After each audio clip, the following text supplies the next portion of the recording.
이제 다 함께 묵상 기도 드림으로 수요 예배를 하나님께 드리겠습니다.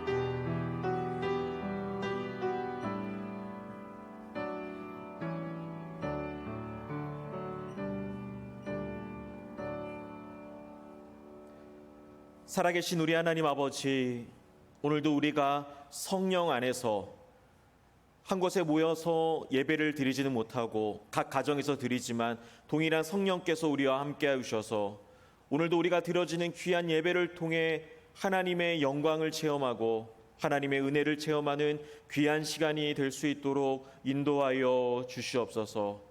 이 코로나 사태가 하루빨리 속히 종결되고 전 세계가 참된 평안 가운데 정상적인 생활과 무엇보다 하나님을 예배하는데 마음껏 예배할 수 있는 은혜를 베풀어 주시옵소서.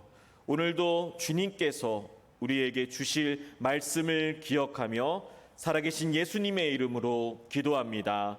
아멘.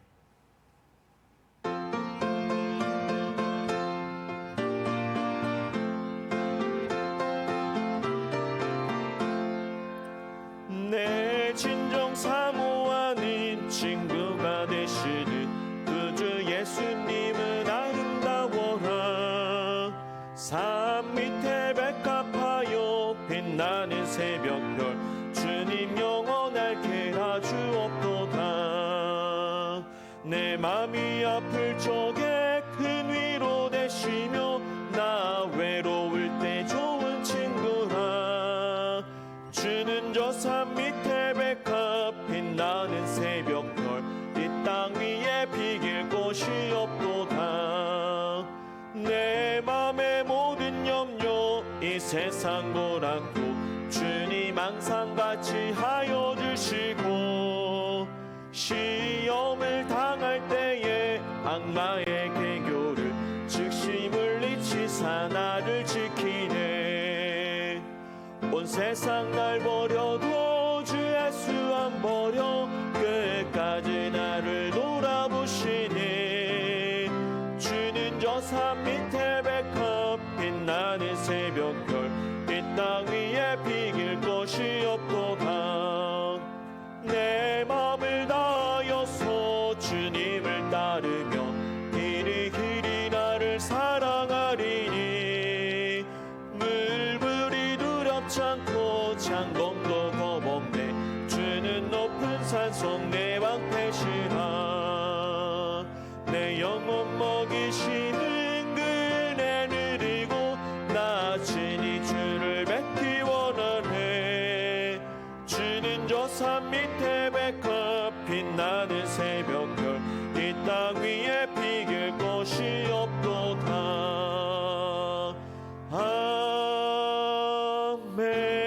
아멘. 오늘 함께 나눌 말씀은 히브리서 11장 23절부터 31절입니다. 히브리서 11장 23절부터 31절 신약성경 366면에 있습니다. 봉독합니다. 믿음으로 모세가 낳았을 때 그 부모가 아름다운 아이임을 보고 석 달 동안 숨겨 왕의 명령을 무서워하지 아니하였으며 믿음으로 모세는 장성하여 바로의 공주의 아들이라 칭함받기를 거절하고 도리어 하나님의 백성과 함께 고난받기를 잠시 죄악의 낙을 누리는 것보다 더 좋아하고 그리스도를 위하여 받는 수모를 애굽의 모든 보화보다 더 큰 재물로 여겼으니 이는 상 주심을 바라봄이라. 믿음으로 애굽을 떠나 왕의 노함을 무서워하지 아니하고 곧 보이지 아니하는 자를 보는 것 같이 하여 참았으며 믿음으로 유월절과 빚 뿌리는 예식을 정하였으니 이는 장자를 멸하는 자로 그들을 건드리지 않게 하려 한 것이며 믿음으로 그들은 홍해를 육지같이 건넜으나 애굽 사람들은 이것을 시험하다가 빠져 죽었으며 믿음으로 7일 동안 여리고를 도니 성이 무너졌으며 믿음으로 기생 라합은 정탐꾼을 평안히 영접하였으므로 순종하지 아니한 자와 함께 멸망하지 아니하였도다. 아멘. 오늘 함께 읽은 본문 말씀을 가지고 그리스도를 위하여라는 제목으로 함께 말씀을 나누도록 하겠습니다. 오늘 우리가 각 가정에서 드려지는 예배지만 현장에서 드리는 예배처럼 영과 진리로 예배하며 하나님께서 더 큰 은혜로 우리와 함께 하시기를 간절히 원하겠습니다. 오늘 읽은 이 히브리서 11장은 제가 개인적으로 참 좋아하는 성경 말씀입니다. 왜 좋아하냐면 성경에서 그토록 믿음에 관해서 이야기를 하고 믿음을 가지라고 이야기하고 믿음의 삶을 살아라 라고 성경에서 그토록 많이 이야기를 하는데 과연 그 삶이 무엇인지 사실은 간혹 모호할 때가 있고 궁금해질 때가 있습니다. 그럼에도 불구하고 히브리서 11장은 그 믿음의 삶이 무엇인지를 구체적으로 확인할 수 있는 본문이기 때문에 사실은 저뿐만 아니라 오늘 예배를 드리고 있는 성도님들도 좋아하는 본문이라고 생각이 듭니다. 오늘 우리가 읽은 이 히브리서 11장 바로 앞에 히브리서 1장부터 10장은요. 이 멜기세덱의 반차를 따라오신 영원한 대제사장이신 예수 그리스도를 믿는 믿음에 관해서 자세히 설명합니다. 특별히 히브리서는 구약의 제사 제도를 기반으로 신약시대에 오신 예수 그리스도가 구약의 모든 제사를 성취하시며 그리고 그 제사 중에 제사라고 할 수 있는 그 십자가의 희생제사로 말미암아 구원의 복음을 만방에 선포했다라는 내용을 바로 히브리서 기자는 저와 여러분들에게 들려주고 있습니다. 이토록 예수 그리스도를 중심으로 전해진 그 은혜의 복음, 그 영광스러운 그 복음이 사실은 오늘 예배를 드리고 있는 저와 여러분들에게도 전해지고 있는 귀한 말씀이라는 것입니다. 오늘 이처럼 히브리서 기자는 구약제사 제도를 1장부터 10장까지 자세히 설명하면서 특별히 구약의 선진들, 구약의 믿음의 선배들의 삶을 추적하며 기록합니다. 이 구약의 선배들은 누가 있습니까? 아벨이 있고요, 에녹, 노아, 아브람, 사라, 이삭, 야곱, 요셉, 그리고 오늘 본문에 등장하는 모세에 이르기까지 그 외에도 많은 믿음의 사람들의 이야기를 히브리서 11장은 전달하고 있습니다. 그렇기 때문에 내가 믿음으로 어떻게 살 것인가 궁금하신 분들은 히브리서 11장을 많이 읽으면 됩니다.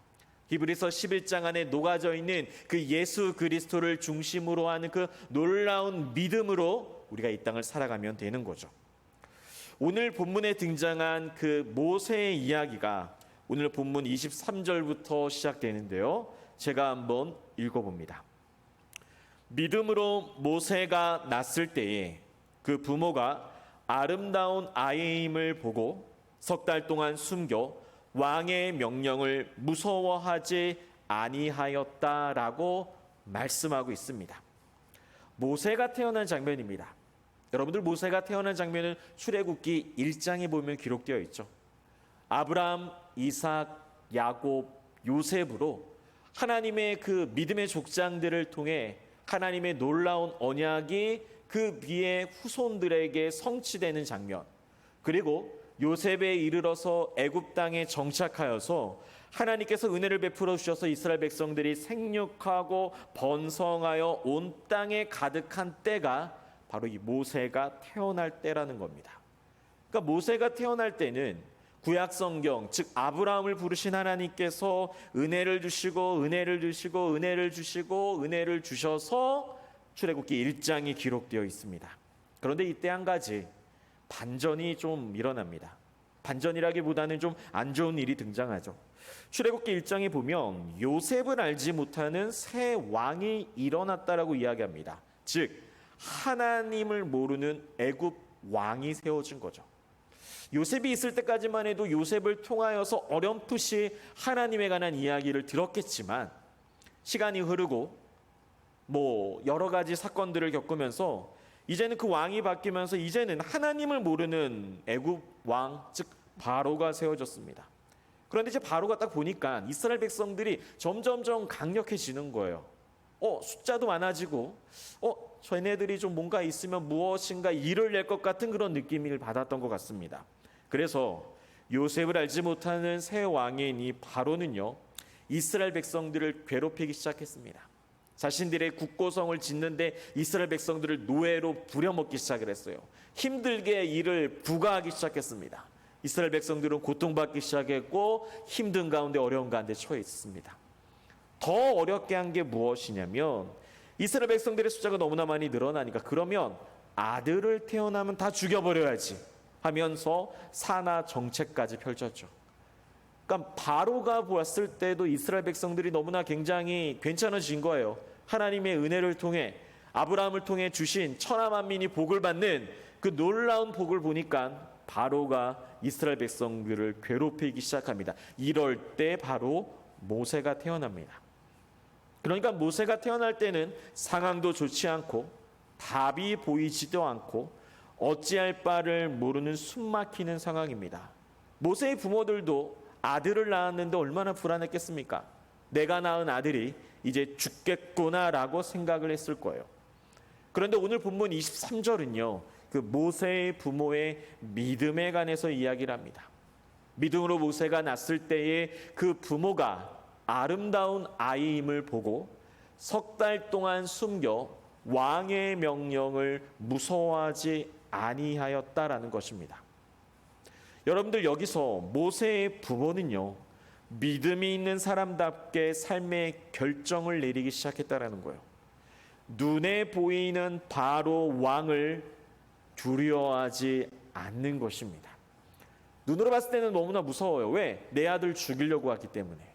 그런데 그들에게는 무엇이 있었냐? 바로 믿음이 있었다라는 거죠.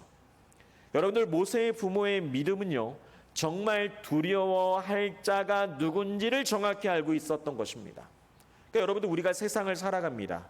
코로나가 오고 내 삶의 모든 환경들이 바뀌어가고 마음과 육신과 모든 것이 다 지쳐가고 신앙생활 하는데도 결코 쉽지 않는 이때에 여러분들 우리는 정말 영적으로 깨어 있어서 누구를 두려워해야 될지를 우리는 알아야 된다는 것입니다.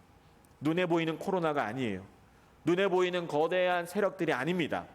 우리가 진짜 두려워야 될 분은 누구냐면 바로 모세의 부모처럼 보이는 왕이 아닌 반대로 보이지 않는 하나님을 의식했다라는 것입니다.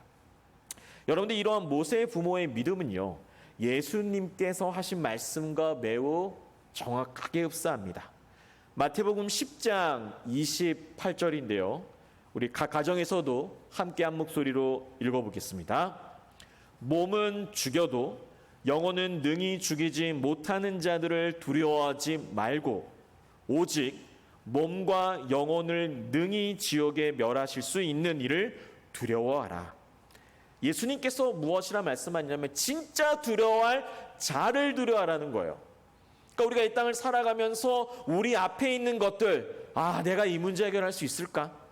나는 이거 도저히 못해라는 그런 불가능을 보면서 우리가 위축되는 것이 아니라 진짜 우리가 두려워야 될 분은 바로 하나님이시라는 거예요. 여러분들 우리 하나님은요, 이런 표현이 좀 그렇게 하지만 하나님을 좀 무서워할 줄 알아야 됩니다. 여기서 말하는 무서움은 공포에 대한 무서움이 아니에요. 하나님을 인식하고 하나님을 인정하고 하나님을 우리가 삶 속에서 경험하는 것이라는 거예요. 예수님이 그랬죠. 몸은 죽여도 영혼은 누기 죽이지 못하는 자들을 두려워하지 말라는 거예요. 애굽 왕은 2살 이하 남자아이의 모든 목숨을 죽일 수는 있었습니다. 하지만 그들의 영혼까지는 손대지 못했죠. 애굽 왕은 모세를 죽일 수는 있었지만 모세의 영혼까지는 건드리지 못한 거예요. 왜? 모세의 부모의 믿음을 통해서 그 위기를 극복했기 때문이죠. 오늘 본문은 이러한 것을 바로 믿음이라고 이야기를 하고 있습니다. 그런데 이 모세의 부모의 믿음은요, 그 태어난 모세에게도 그대로 연결이 됩니다. 오늘 본문 24절입니다. 믿음으로 모세는 장성하여 바로의 공주의 아들이라 칭함받기를 거절했다라고 이야기를 합니다. 그런데 성경은 저것을 무엇이라고 부르냐면 바로 믿음이라고 부르죠. 성도님들이 잘 아시는 것처럼 모세는요, 하나님의 섭리 가운데 바로의 공주의 아들이 되었습니다. 모든 힘과 권력과 지위가 이미 탑 클래스까지 올라간 사람이죠. 아무도 모세에게 무엇이라고 이야기할 수 없었고, 모세에게 그 자리를 내려오라고 한 사람도 없었고, 모세에게 너는 언젠가는 그 자리에 내려갈 것이라고 위협을 주지도 않았습니다. 그런데 성경은 모세가 보장된 그 자리를 거절한 것을 가지고 무엇이라고 했냐면 바로 그것을 믿음이라고 부른 거죠. 여러분들, 이 모세가 이렇게 믿음으로 결정했던 결정적인 모습, 우리가 뒤에서도 살펴보겠지만 모세는요, 언약의 자손인 하나님의 백성들과 고난받기를 자처했습니다. 다른 것이 아니에요. 고난받기를 그렇게 자처했다는 거예요. 그리스도를 위하여서 받는 수모가 눈에 보이는 어떠한 화려한 보화보다 훨씬 더 크다고 생각했던 겁니다. 우리는 너무나 이 내용들이 익숙하기 때문에 우리는 그냥 쉽게 생각할 수 있겠지만 사실은 세상에서는 말도 안 되는 내용이죠. 애굽이라는 강대국의 탑 클래스에 있던 모세가 가장 낮은 고난을 받는 자리에 내려왔다. 바로의 공주의 아들이라는 것을 내려놓고 오히려 고난과 수치를 선택했다. 너무나 익숙한 이야기지만 사실은 결코 쉬운 이야기는 아닙니다. 모세가 이렇게 내려올 수 있었던 이유는 바로 본문 26절에 보니까 그리스도를 위하여 받는 수모를 애굽의 모든 보화보다 더 큰 재물로 여겼다라는 거예요. 여러분들, 여기서 모세의 믿음의 아주 견고한 모습이 나오는데, 모세는요, 눈에 보이는 애굽의 보화, 가만히 있으면 내가 누리고 가만히 있으면 내가 경험할 수 있는 곳인데 그것들을 경험하지 않았다라는 거예요. 오히려 고난받는 일, 그래서 애굽의 모든 보화보다 더 큰 재물을 바라보는 그 상 주시는 분을 바라보았다라는 거죠. 오늘 PPT에 보면 25절을 제가 언급하지 않았지만 25절을 제가 한번 읽어드리겠습니다. 도리어 하나님의 백성과 함께 고난받기를 잠시 죄악의 낙을 누리는 것보다 더 좋아하고라고 말씀합니다. 여러분들, 모세가 이렇게 바로의 공주의 아들이라는 걸 거절한 이유는 무엇이냐면 하나님의 백성과 고난받기를 원했다라는 거예요. 여러분들, 모세는 가만히 있으면 고난받지 않습니다. 그런데 하나님의 백성들과 함께 고난의 자리에 내려온 거죠. 그렇다면 좀 이렇게 설명할 수 있습니다. 모세의 믿음은 고난 없는 영광이 아닌 오히려 고난으로 영광을 바라보았다라는 거예요. 여러분들, 모세 입장에서는 어떻게 보면 고난을 선택한 것입니다. 여러분들, 그런데 신자들의 삶도 결국에는 이러한 모습들이 있어야 되는 거예요.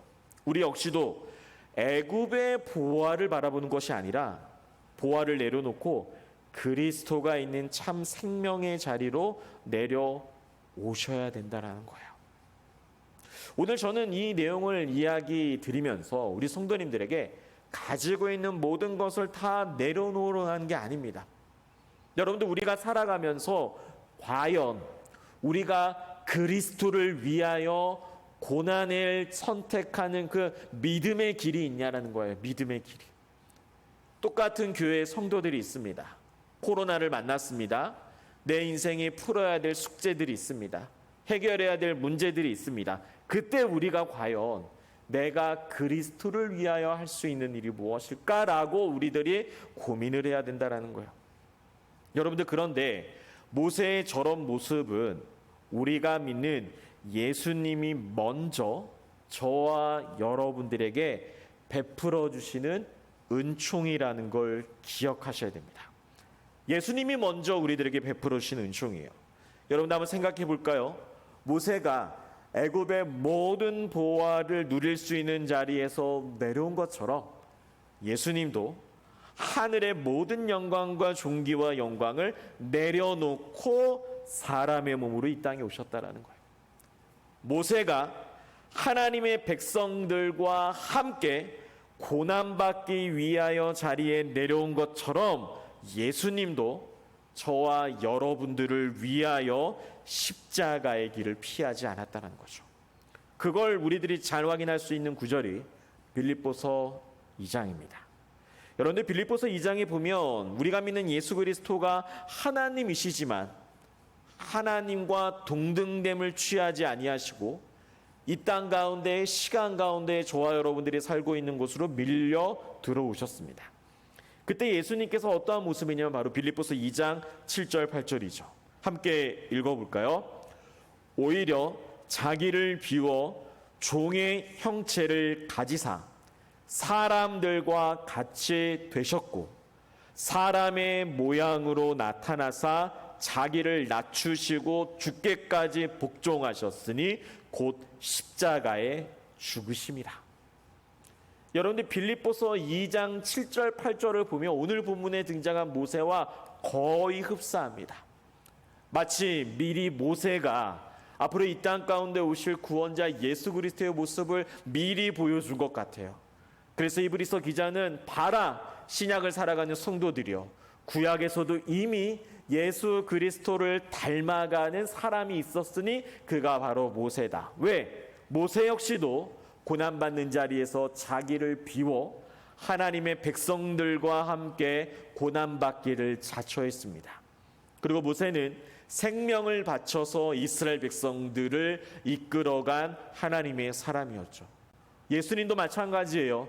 예수님도 자기를 비워 종의 형체를 가지사 사람들과 같이 되셨습니다.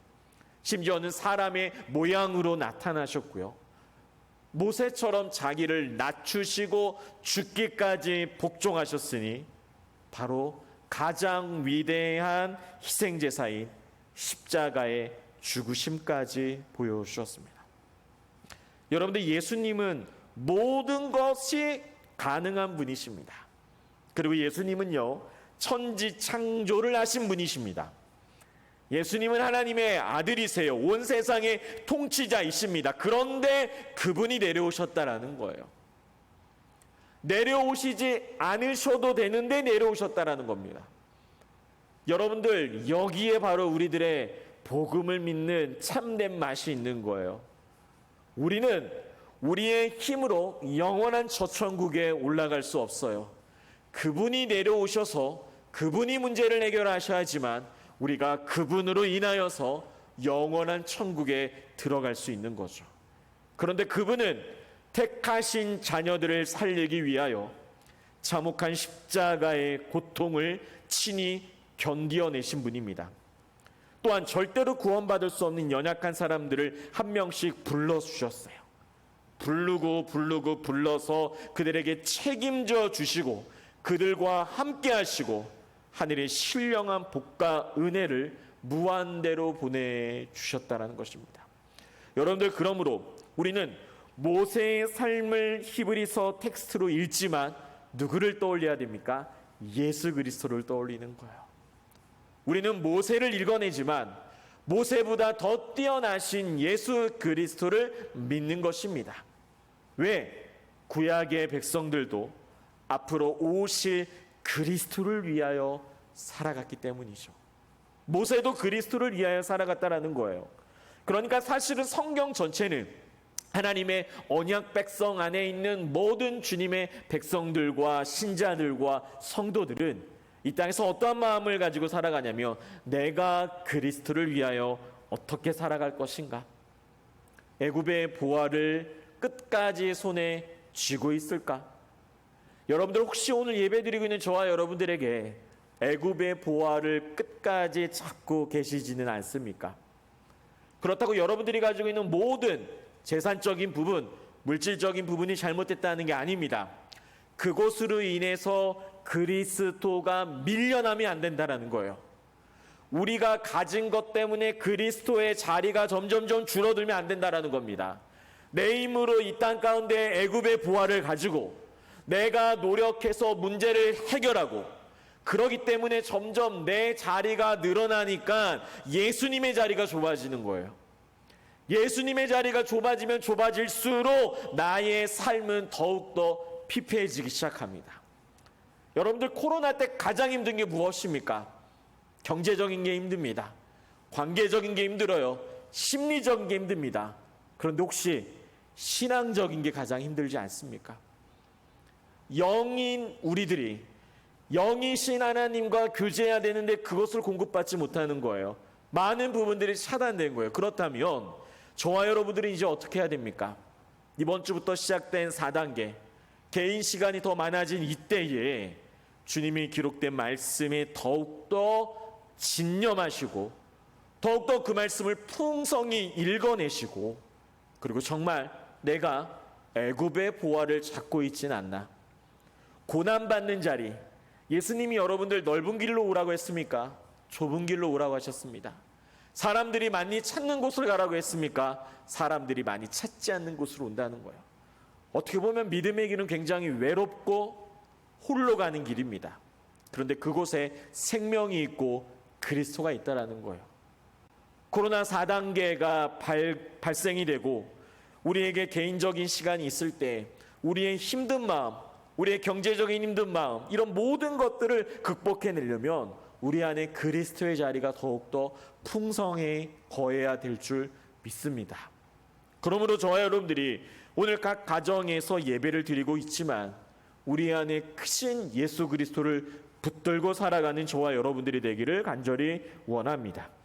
이렇게 오늘 본문은 모세의 믿음에 관해서 이야기를 하고 바로 유월절과 출애굽, 즉 홍해 사건 이야기까지 합니다. 오늘 본문 28절 29절인데요. 믿음으로 유월절과 피 뿌리는 예식을 정하였으니 이는 장자를 멸하는 자로 그들을 건드리지 않게 하려 한 것이며 믿음으로 그들은 홍해를 육지같이 건넜으나 애굽 사람들은 이것을 시험하다가 빠져 죽었다. 여기에 유월절과 홍해 사건이 등장. 여러분들 출애굽기를 보면요, 모세가 이 유월절 사건을 앞두고 홍해 사건을 앞두고 굉장히 두려워하는 모습을 봤습니다. 굉장히 두려워요. 그래서 하나님께 어떻게 합니까? 저는 할 수 없습니다. 다른 사람을 좀 보내주십시오. 저는 이렇게 200만 명이나 되는 사람들을 이끌어갈 위인이 되지 못합니다. 그럴 만한 사람이 되지 못합니다. 두려움이 있었던 거예요. 두려움이. 그런데 여러분들, 모세는 어떻게 합니까? 믿음으로 주님의 말씀에 순종합니다. 여러분들, 모세가 유월절 그리고 홍해 사건을 감당할 수 있었던 이유는 모세의 부모처럼 진짜 무서워해야 될 분이 누군지를 알고 있었죠. 본문 27절인데요. 함께 읽어보겠습니다. 믿음으로 애굽을 떠나 왕의 노함을 무서워하지 아니하고 곧 보이지 아니하는 자를 보는 것 같이 참았으며라고 말씀합니다. 여러분들, 저는 오늘 말씀을 준비하면서 본문 27절 끝부분에 보이지 아니하는 자를 보는 것 같이 참았다라는 거예요. 여러분들, 20절에는 참았다라고 한 표현으로 되어 있지만 모세가 얼마나 많이 참았을까요? 얼마나 많이 답답했을까요? 하루에도 수백 번 좌절하고 할 수 없다는 좌절감이 밀려오고 때로는 하나님과 대화하는데 대화가 잘 되지 않으니까 화딱지도 많이 났을 거예요. 분통이 터질 수도 있을 겁니다. 화가 치밀어 올릴 수도 있어요. 그런데 참아냈다라는 거예요. 여러분들, 믿음은요, 시간이 쌓인 것이 믿음입니다. 그러니까 내가 어떠한 일을 결정했다, 믿음으로 결정했다, 그것이 믿음이 아니라 때로는 믿음은 길게 펼쳐놓은 것처럼 나의 삶의 전체가 참아내면서 믿음으로 살아가는 거예요. 참아내면서. 그런데 그냥 참는 게 아니죠. 보이지 않는 하나님을 보는 것 같이 참아내는 거예요. 여러분들, 신앙생활은 너무나 신비합니다. 우리는요, 지금 보이지 않는 하나님을 믿으면서 살아가고 있어요. 보이지 않는 예수 그리스도를 믿으면서 우리는 살아가고 있습니다. 우리는 만져질 수 않는 성령을 경험하면서 우리들은 살아가고 있죠. 여러분들 너무나 신비롭지 않습니까? 외부 사람들이 봤을 때 우리가 이해가 되지 않아요. 보이지 않는 하나님을 향하여 하나님 아버지라고 부르는 거예요. 보이지 않는 예수님을 향하여 예수님이라고 부르고, 만져지지 않는 성령님을 향하여 성령 충만하게 해달라고 우리가 기도합니다. 왜 그렇게 우리가 기도할 수 있습니까? 믿음이 있기 때문입니다. 믿음. 그래서 히브리서 기자는 구약에 있는 모든 백성들, 특별히 믿음의 선배들이 정말 힘들게 참아내고 또 참아낸 것이 그게 믿음이라는 거예요. 그렇다면 믿음은 무엇인지 아십니까? 그거는 눈에 보이는 애굽 왕과 힘겨루기를 하는 것이 아니라 오히려 힘을 주시는 하나님과 오랜 시간 동안 교제하는 것이 바로 믿음이라는 거예요. 여러분들, 모세는 한 번 참았을까요? 두 번 참았을까요? 얼마나 많은 갈등과 고민이 있었으며, 민수기에도 보면 모세가 참지 못하는 그런 모습들을 우리들이 확인할 수 있잖아요.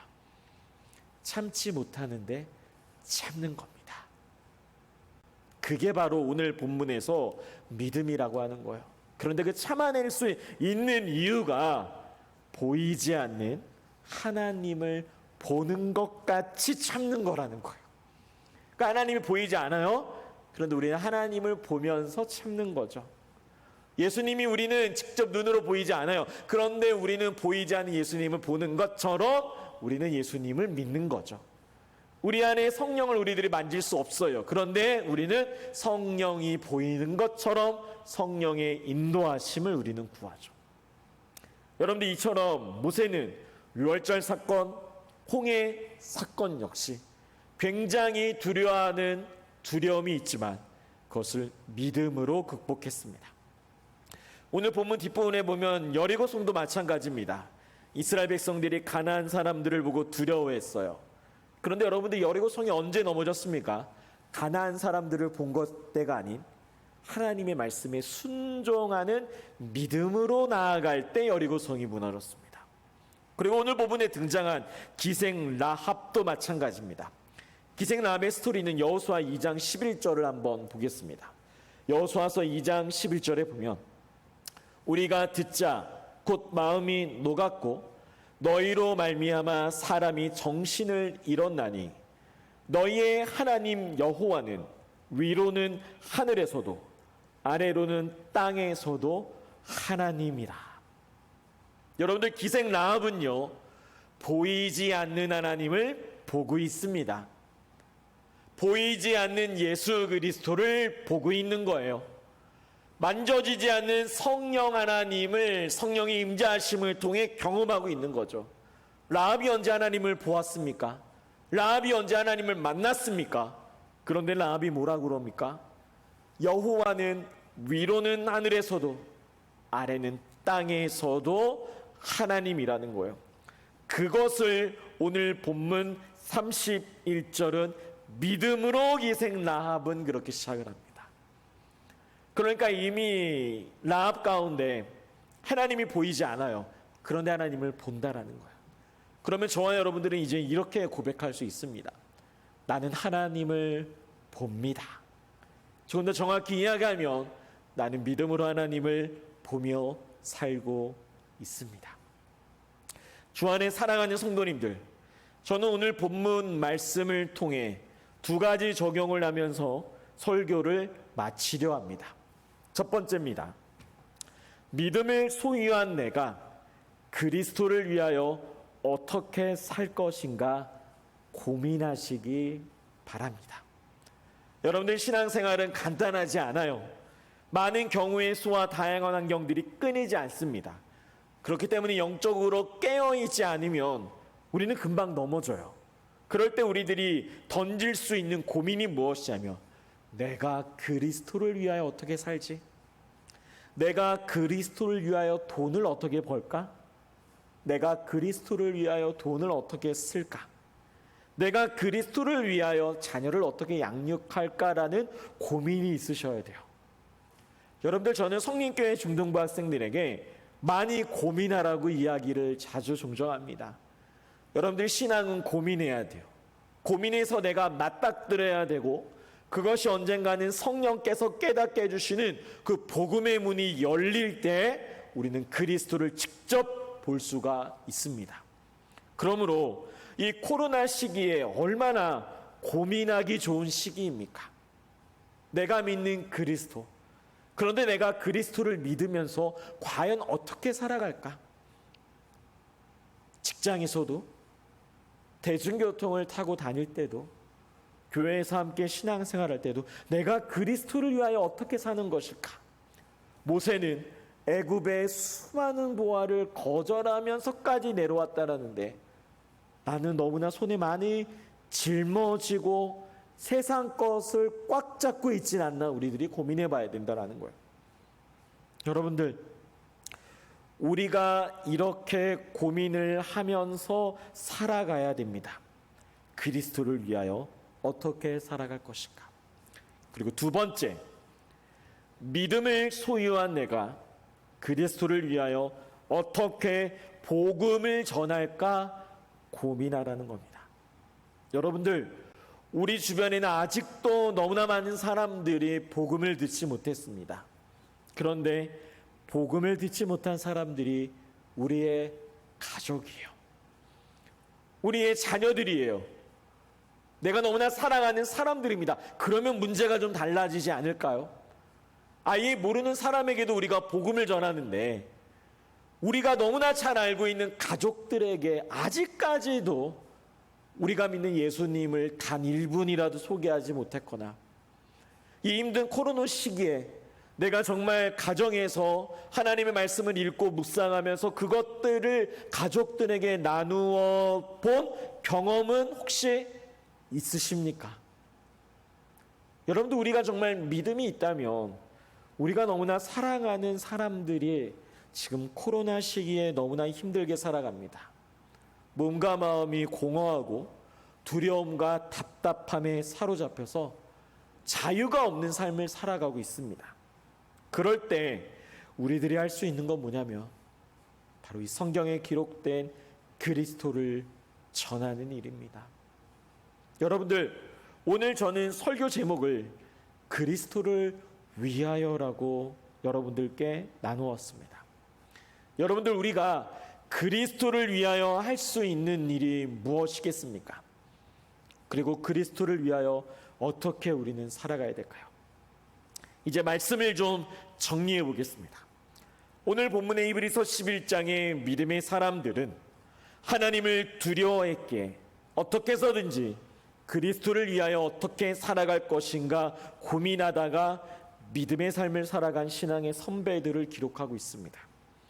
코로나의 확산세가 점점 증가하면서 수많은 사람들이 지쳐가고 힘들어가고 있는 이때에 저와 여러분들이 믿고 따르는 그 예수 그리스도를 전하면서 살아야 되겠진 않습니까?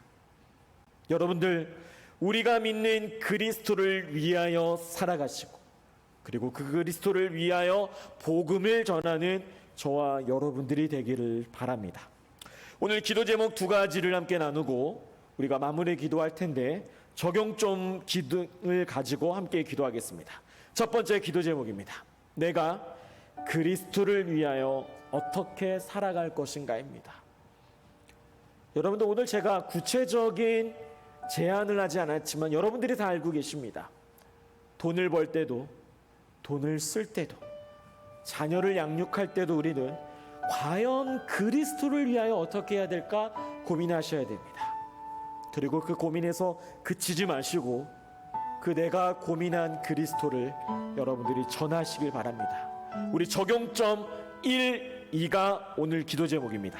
이 두 가지 기도 제목을 가지고 각 가정이지만 우리가 좀 간절히 함께 기도하는 시간 갖겠습니다. 함께 기도하겠습니다. 존귀하신 우리 하나님 아버지, 오늘 이 시간에 우리가 그리스도를 위하여라는 이 위대한 주제 앞에 우리가 섰습니다.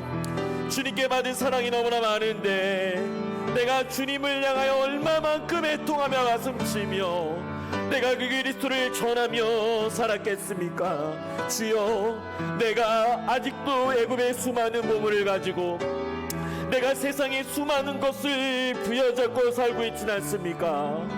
내가 아직도 이 세상의 육신의 종요, 안목의 종요, 이생의 자랑을 붙들고 있진 않습니까? 우리 하나님 아버지, 나를 다시금 불러주셔서 우리를 새롭게 하시니 그 그리스도 안에서 우리가 변화되어지며 우리가 그리스도를 위하여 헌신하며 우리가 그리스도를 예배하며 우리가 그 그리스도를 전하는 귀한 성님의 모든 가족들이 될 수 있도록 우리 하나님 아버지 함께하여 주시옵소서. 아버지 하나님, 우리가 믿음으로 주님 나아갑니다. 우리가 믿음으로 하나님 나아갑니다. 우리가 존귀하신 하나님 아버지 앞에 우리가 믿음으로 결단하며 우리가 믿음으로 주님 앞에 나아가오니 오늘 이 시간에 우리의 믿음을 붙들어 주시고 우리가 믿음으로 반응하는 귀한 삶이 되게 하여 주시옵소서. 살아계신 우리 하나님 아버지, 이 힘든 코로나 시기에 그리스도를 위하여 살아가는 우리를, 그리스도를 전하는 우리들이 될 수 있도록 하나님 함께하여 주시옵소서. 각 가정을 붙들어 주시고 각 가정의 기도 제목 가운데 그리스도의 충만한 은혜로 말미암아 신앙생활하는 데 어려움이 없게 하시며 특별히 우리 성림교회를 든든히 붙들어 주시옵소서. 감사드리며 예수님의 이름으로 기도합니다. 아멘.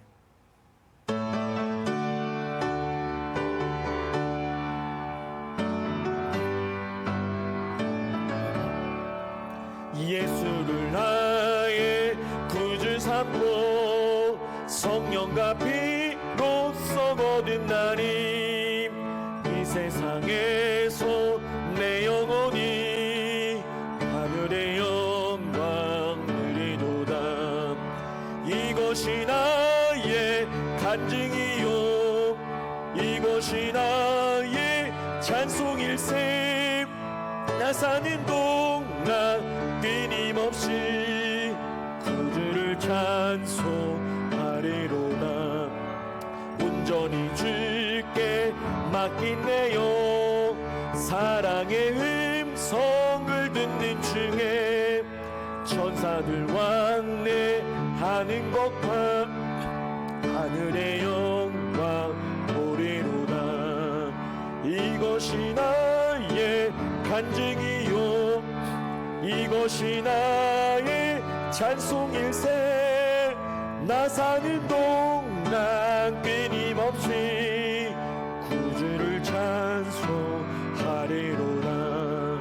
주 안의 깊은 누림으로 마음의 근황이 단단하니 세상 가난이 간 곳 없고 구속한 주만 보이도다. 이것이 나의 간증이요, 이것이 나의 찬송일세. 나 사는 동안 끊임없이 구주를 찬송하리로다.